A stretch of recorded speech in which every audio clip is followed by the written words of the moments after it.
ಮಕ್ಕಳ ಕಲ್ಯಾಣ ಇಲಾಖೆಯ ಸಚಿವೆ ಲಕ್ಷ್ಮೀ ಹೆಬ್ಬಾಳ್ಕರ್ ಅವರಿಗೆ ನಾನು ಅವಹೇಳನಕಾರಿಯಾಗಿ ಹೇಳಿಕೆ ನೀಡಿಲ್ಲ ಎಂದು ಮಾಜಿ ಸಚಿವ ಸಿಟಿ ರವಿ ಗುರುವಾರ ಸುವರ್ಣ ವಿಧಾನಸೌಧದಲ್ಲಿ ಸುದ್ದಿಗಾರರೊಂದಿಗೆ ಮಾತನಾಡಿದರು.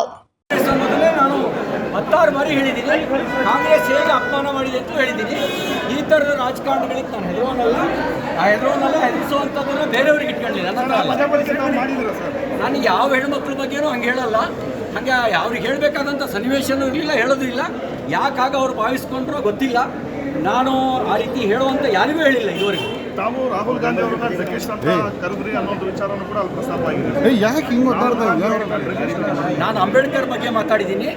ಅಮಿತ್ ಶಾ ಅವರು ಕಾಂಗ್ರೆಸ್ನವ್ರ ಬಗ್ಗೆ ಹೇಳಿದ್ದ ವಿಷಯವನ್ನು ತಿರ್ಚಿದ್ದಾರೆ ಅನ್ನೋ ವಿಷಯ ಮಾತಾಡಿದ್ದೀನಿ. ನೋಡಿ ಈ ರೀತಿ ರಾಜಕಾರಣಿಯಲ್ಲ, ಆ ರೀತಿ ಹೆದರಿಸುವಂಥ ರಾಜಕಾರಣ ನನ್ನ ಹತ್ರ ಮಾಡುವಂಥದ್ದು ಬೇಡ.